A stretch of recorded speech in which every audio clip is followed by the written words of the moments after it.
Bismillahirrahmanirrahim. Assalamualaikum warahmatullahi wabarakatuh.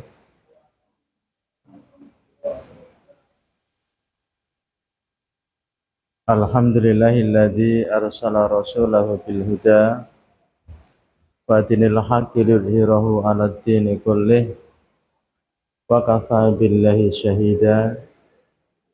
Wa asyhadu an la ilaha illallah wahdahu la syarikalah iqraran bihi wa tauhida. Wa asyhadu anna Muhammadan abduhu wa rasuluh sallallahu alaihi wa ala alihi wa ashabihi wa sallama tasliman mazida, amma ba'du.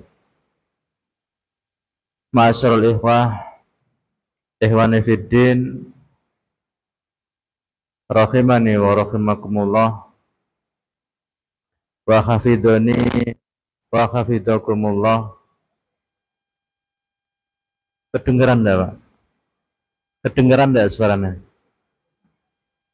Kedengeran? Oh, salah.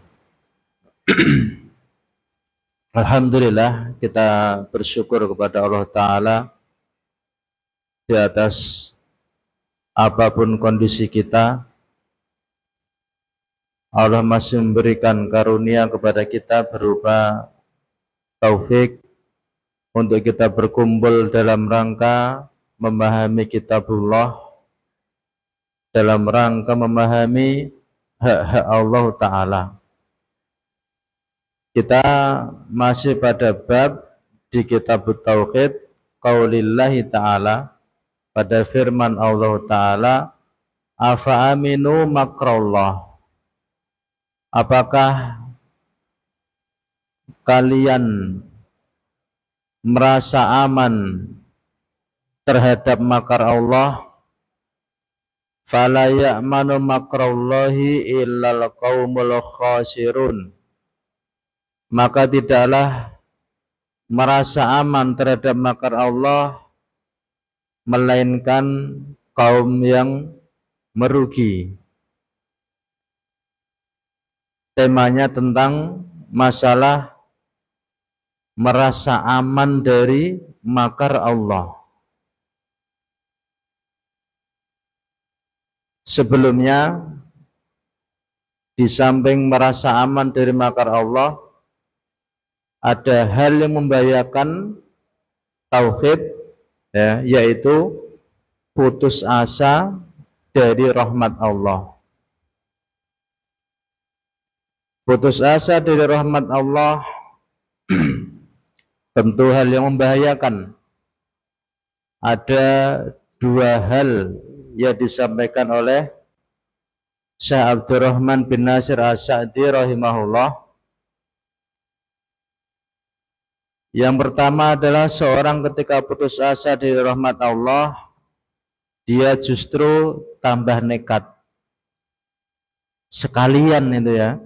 Sehingga dia melampaui batasannya, ya, berlaku aniaya kepada dirinya, sehingga akhirnya dia menceburkan diri kepada berbagai keharaman.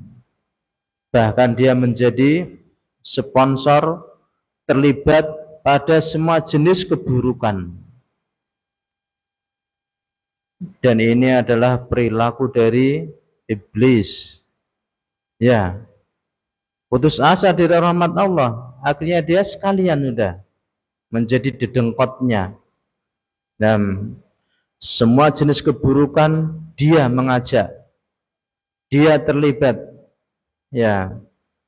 Kemudian yang kedua, hal yang membahayakan dari sifat putus asa dari rahmat Allah, ketakutan seorang hamba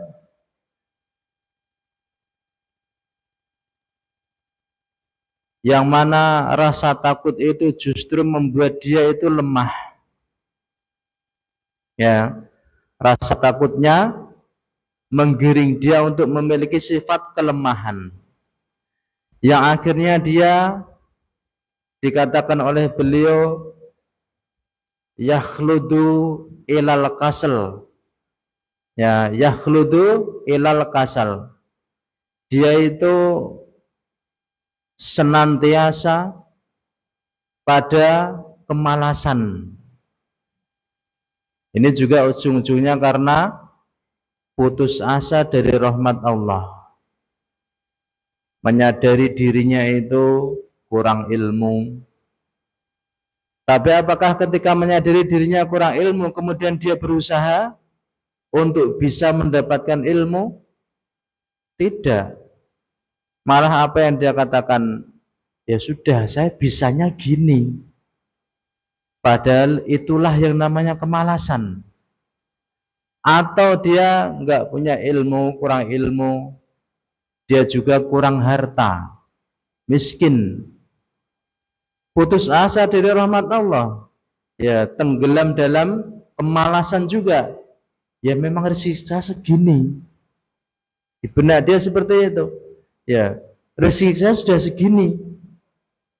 Padahal yang perlu dipertanyakan di sini adalah, sudahkah dia menempuh usaha yang maksimal pada hal yang dia merasa kurang darinya, kurang ilmu, kurang harta, kurang pinter, kurang begini begitu, tapi dia tidak mau menambalnya. Ya, ini yang mungkin banyak menimpa manusia, bahkan ke orang yang mengenal manhaj yang mulia ini. Ya, kita banyak saksikan itu.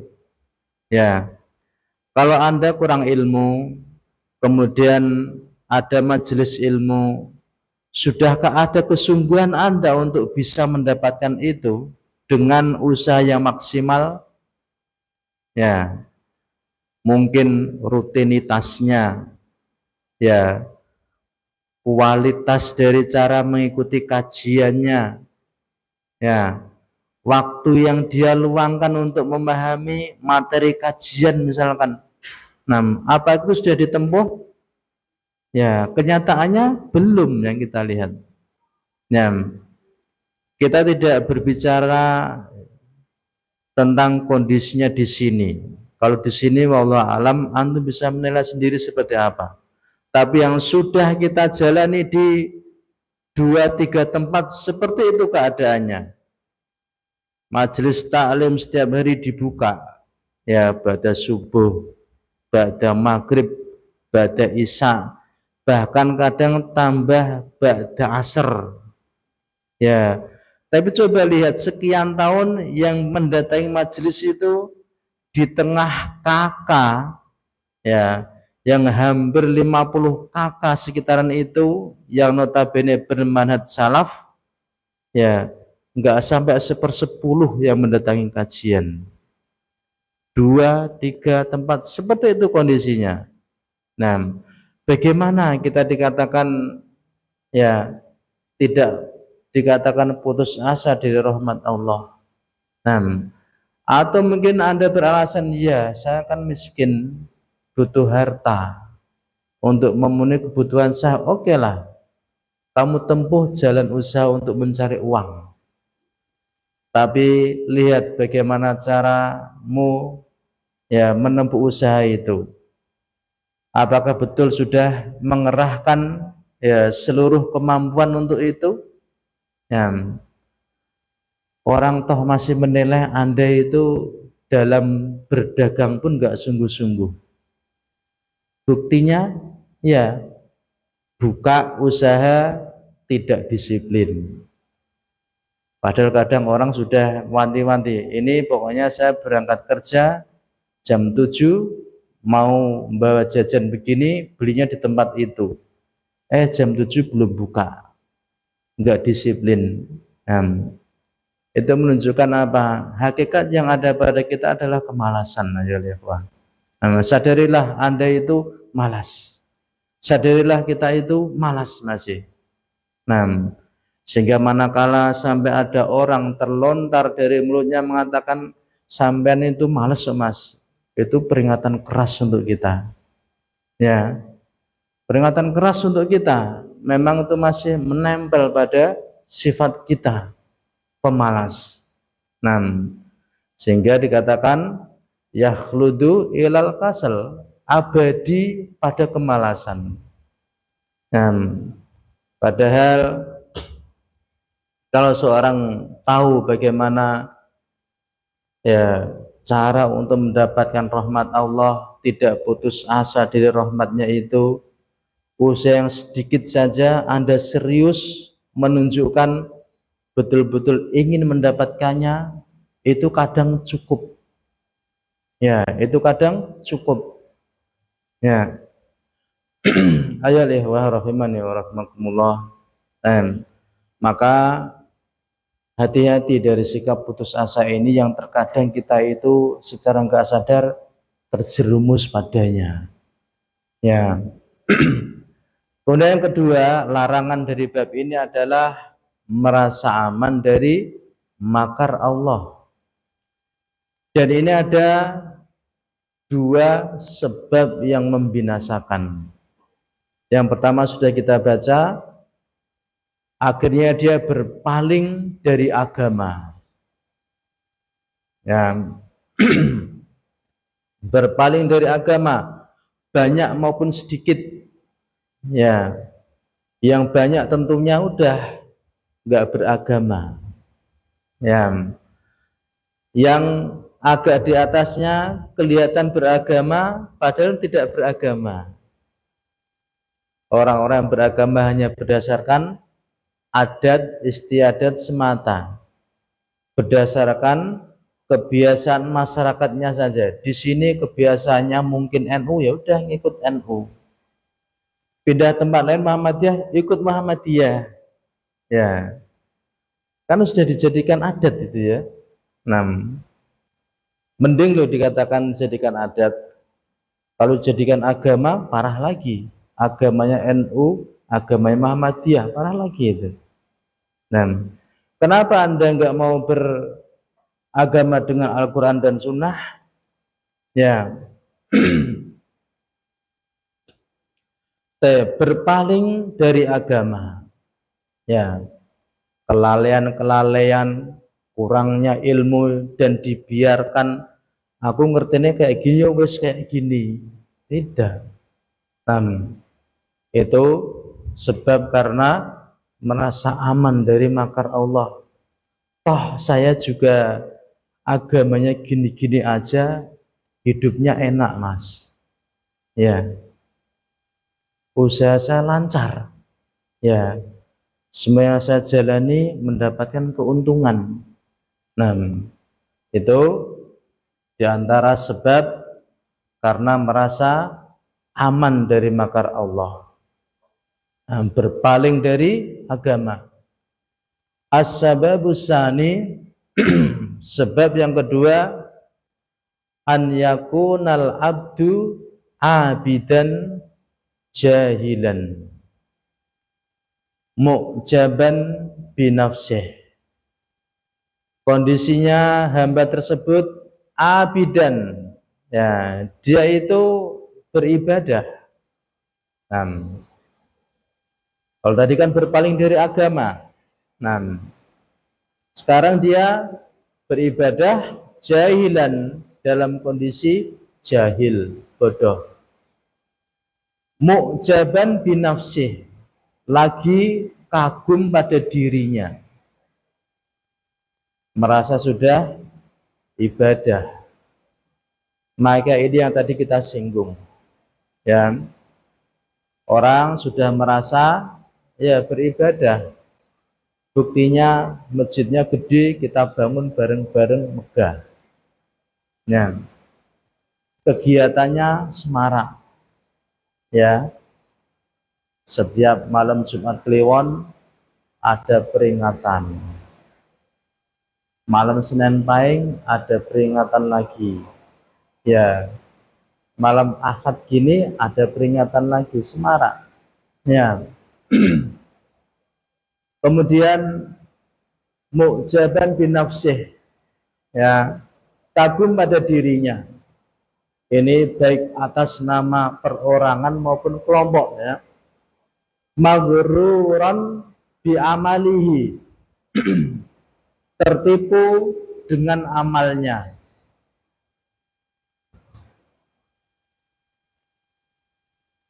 Fala yazalu bihi jahluhu. Kemudian terus menerus dengannya kebodohannya itu hatta yudilla bi amalihi, sampai-sampai dia pun menunjukkan amalnya.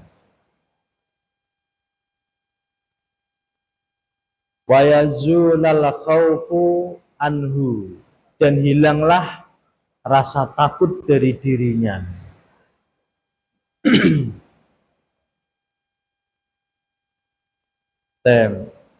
Tergambar ya bagaimana orang itu ya tertipu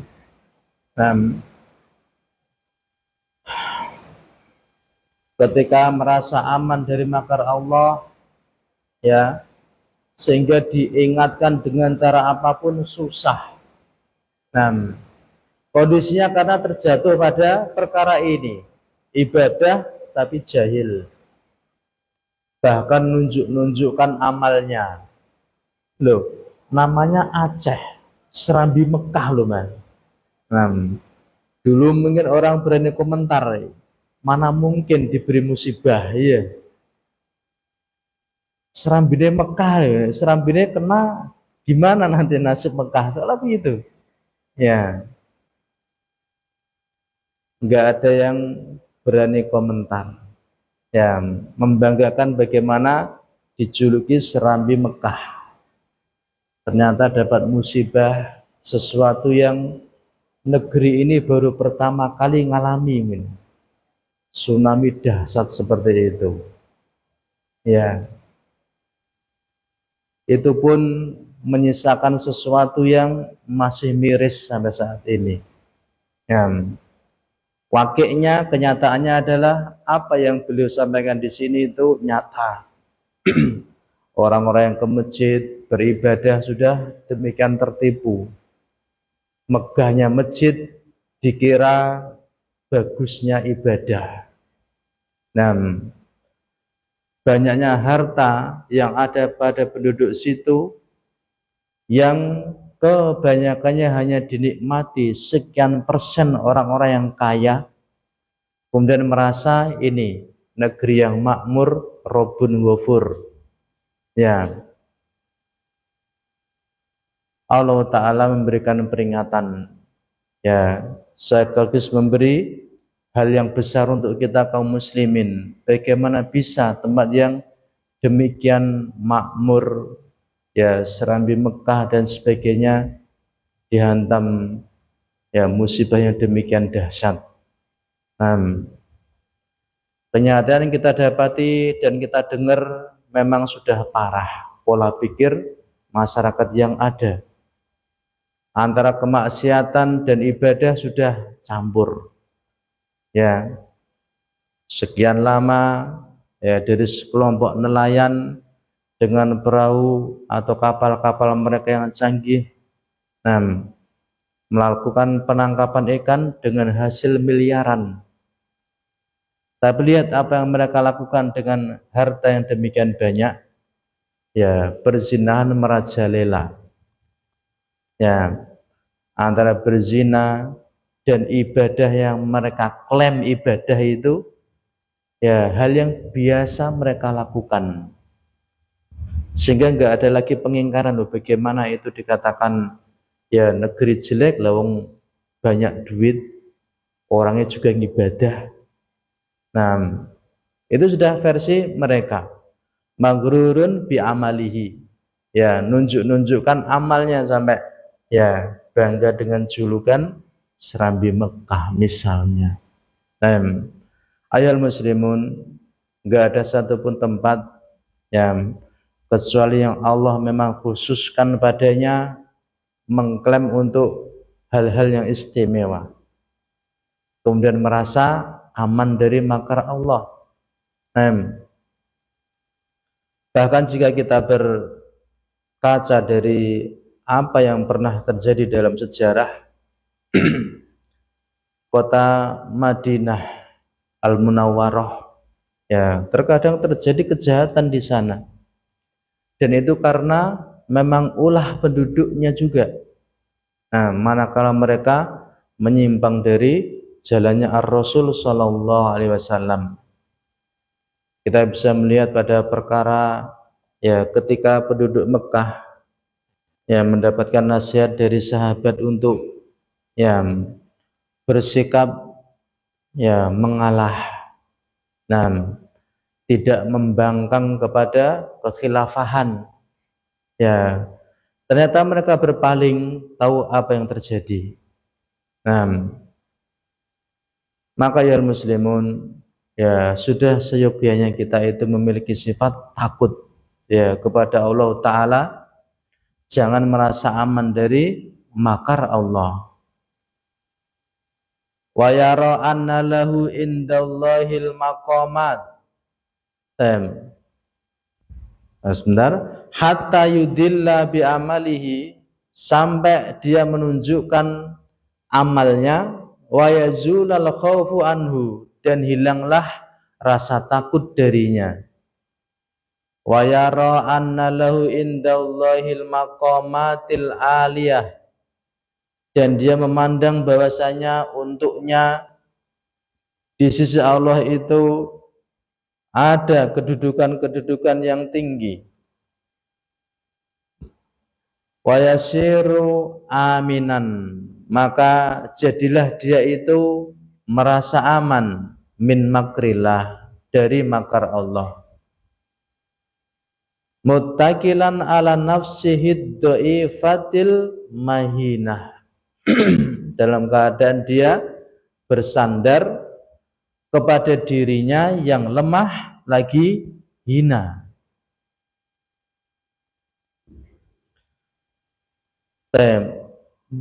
Wa min huna, dan dari sini yuhdalu wa yuhalu, ya dia pun dihinakan. Wa yuhalu bainahu wa bainat taufik, dan dihalangi antara dirinya dan antara taufik. Ya. Ma'asyiral muslimin jamaah rahimani wa rahimakumullah. Ya. Kita juga melihat, membaca bagaimana sejarah di masa dakwah Syekh Muhammad bin Abdul Wahab, ya bagaimana Jazirah Arab itu ya dipenuhi dengan berhala, bagaimana makam-makam para sahabat ya dijadikan sarana untuk mengalap berkah, ya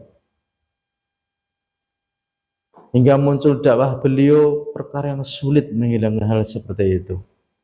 Ya.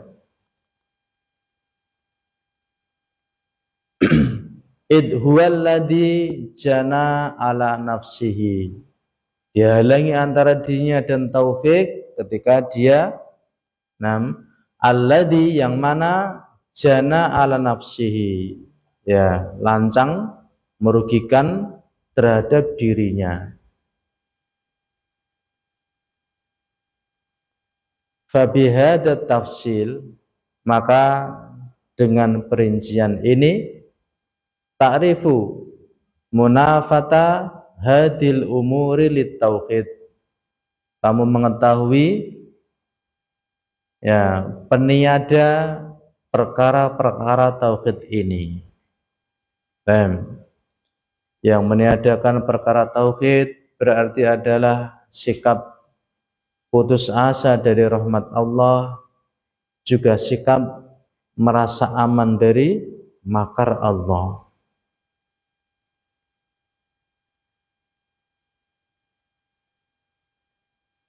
Ma'asyiral rahimani wa rahimakumullah, ya kita juga layak untuk berkaca dari pembahasan ini, bahwasanya dimanapun tempat ya yang mungkin sudah merasa membawa dakwah salaf ya, atau siapapun orang ataupun kelompok yang merasa paling membawa dakwah salaf.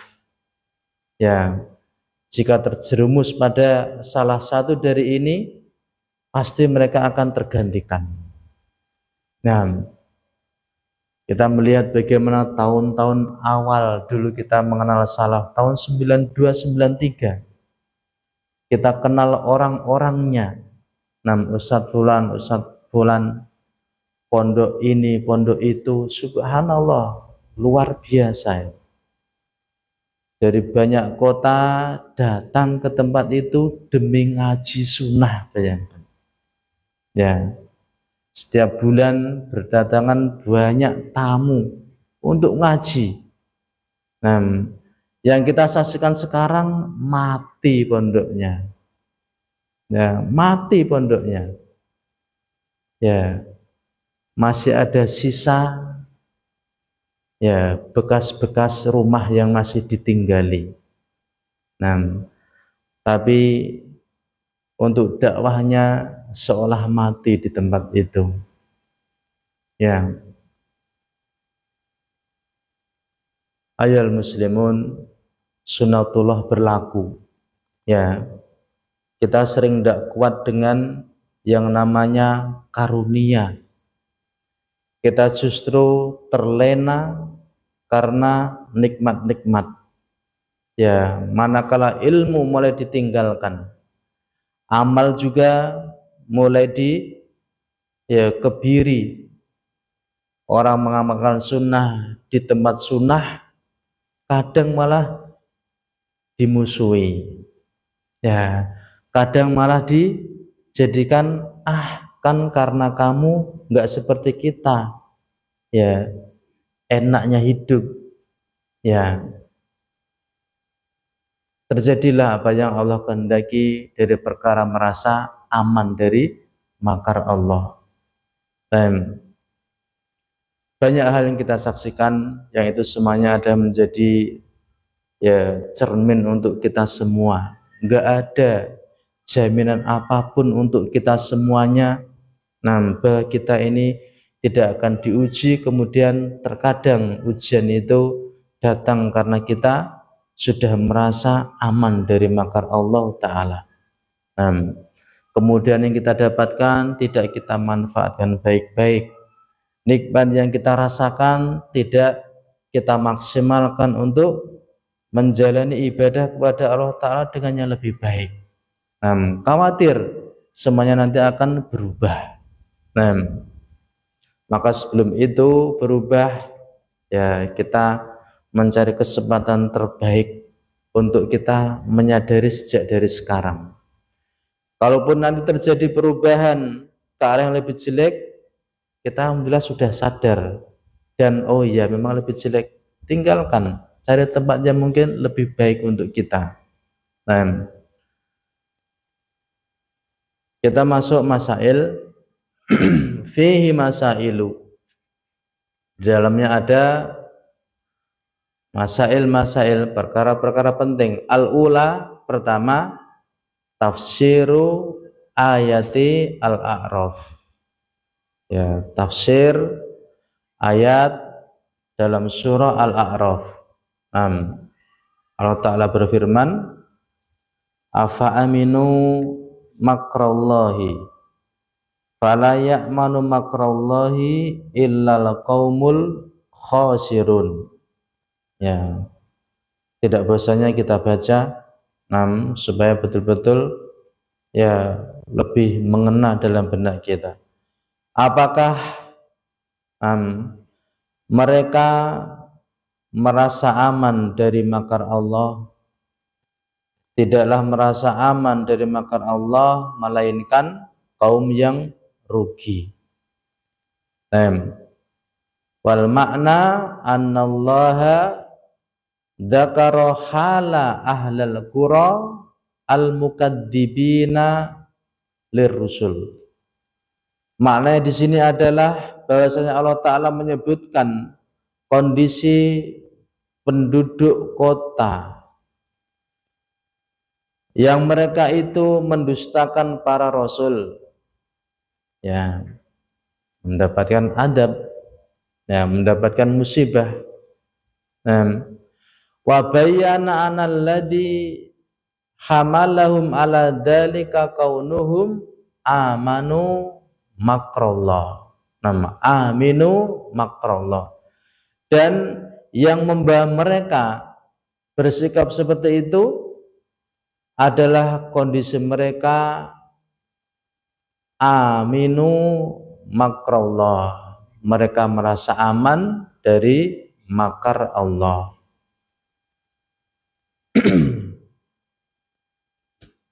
Ya sulit ya didakwai memang penduduk yang sudah nyaman hidup, yang semua tercukupi. Tidak hanya tercukupi, dilebihkan daripada tempat lain. Ya, dalam berbagai urusan, ya bisnis, perpolitikan, ya, ekonominya semuanya di situ, kepemimpinan semua ada di situ, ya kemudian didakwai, ya susah sekali itu. Nah, tapi itulah akhir dari cara Allah Ta'ala ya memusnahkan tempat tersebut. Didatangkan para rasul, didakwai, ya, enggak terima, sudah saat itulah akan dihancurkan.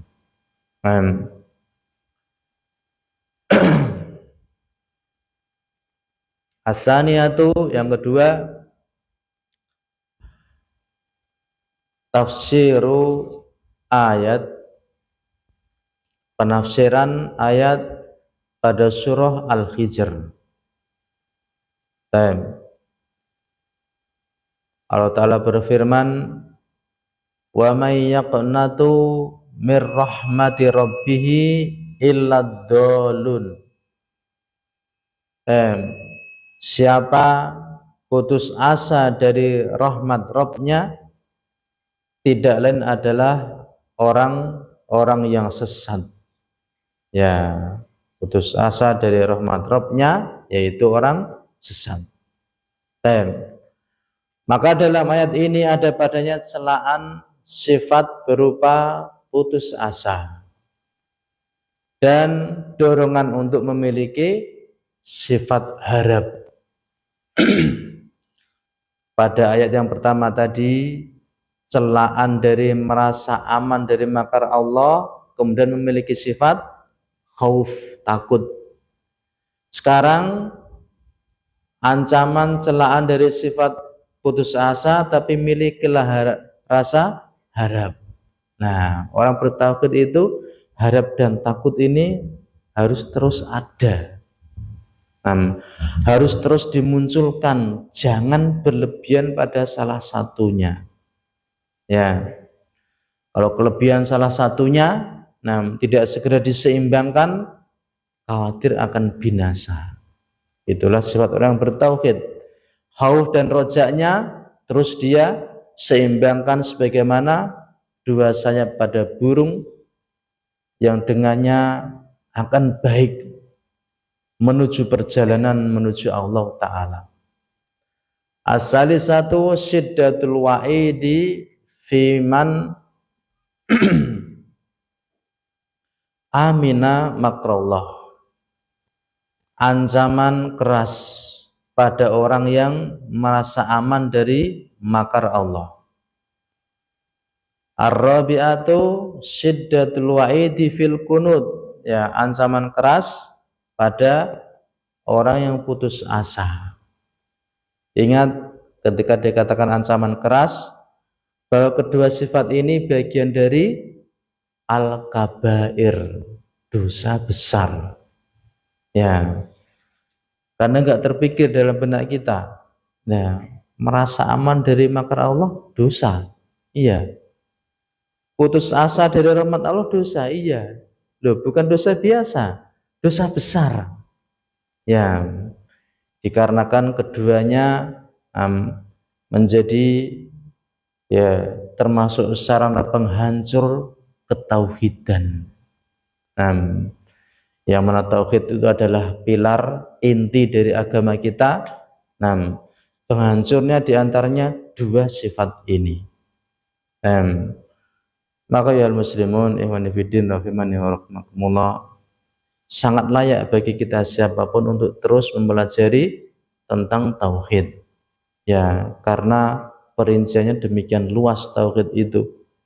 Siapapun dia yang memperdalam, ya, kembali meneliti pada hal-hal yang berkaitan dengan tauhid, makin dia tahu betapa banyak yang belum kita ketahui dari bagian tauhid ini.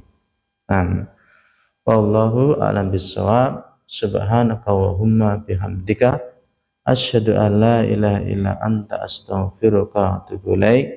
Wassalamualaikum warahmatullahi wabarakatuh.